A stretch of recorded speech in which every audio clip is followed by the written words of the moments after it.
دا سفر پیل مو د کابل سري چوک څخه پیل او د لوګر ولایت مرکز شهیدانو چوک مو پای دی. سفر مو پیل کړ. په لومړي سر کې څه وخت لاره هم بنده وه. کاسټر د کابل کاسټرونه زما ډېر خوښېږي، په سفر کې وکړم. د نجات څلي ته راورسېدلو، دا هم د نجات څلی دی.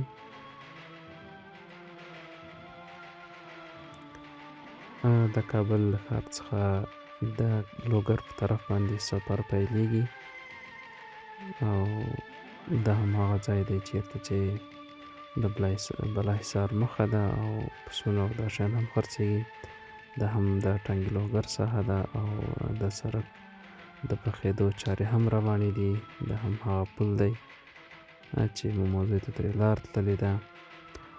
وړاندې هم د لوګر په دوهم سړک باندې چارې په چټکۍ سره روانې دي او کارونه یو څه پاتې دي تر څو پورې د دوهم سړک چارې هم یو څه مخکې راشي.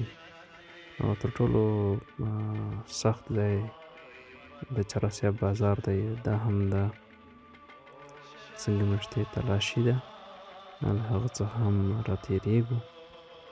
دا هم یو تاریخي څلی دی.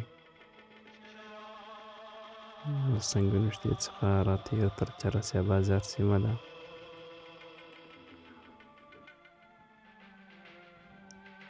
دا هم د چراسیاب بازار دی. ښایسته بازاري دی، خو لږ تنګ دی، سړک تنګ دی، رش ډېر دی، نو تکلیف یې اکثره وخت زیات وي. رابندن په همدې ځای کې وي. چراسیاب بازار څخه هم راتېر شو او دا هم د دشت سقاوي سیمه ده. دشت سقاوه له پخوا څخه ډېر رش لري. مارکېټونه پکې جوړ شوي، کورونه پکې جوړ شوي. دی هم ښکلی د نیازوي جومات دی چې ډېر ښایسته ځای دی. دا د کابل لوګر دروازه ده. د دروازې څخه هم راتېرېږو.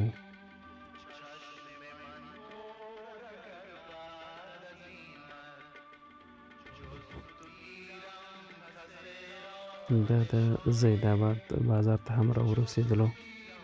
له پخوا څخه یې ډېر تغییر کړی دی. ډېر نوي شیان پکې راغلي دي، نوي تغیرات پکې راغلي دي.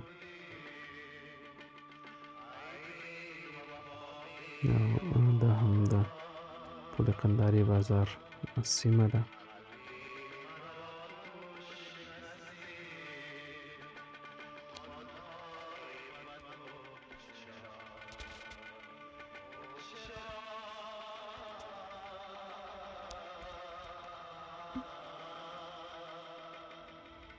محمد اغې ولسوالۍ ته رارسېږو. د محمد اغې ولسوالۍ کلینیک دی او دا هم د بازار دی. مخې ده جومات جوړ شوی دلته، ښایسته جومات دی. او دا هم د واغجان بازار دی.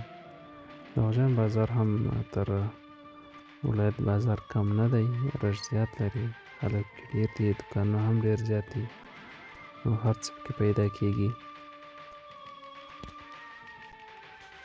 نو دا هم د واغجان تنګی دی، تنګي ته نارسېده سیمه ده. منی دی، پاڼې زیړې شوي دي او دا هم د واغجان تنګی دی. تنګی هم هغه شینوالی نه لري ځکه د مني موسم دی.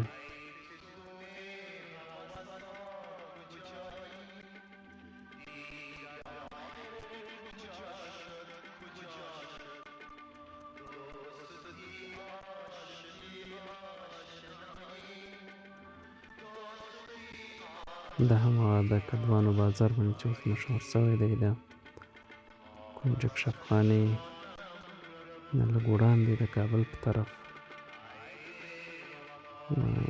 دا هم د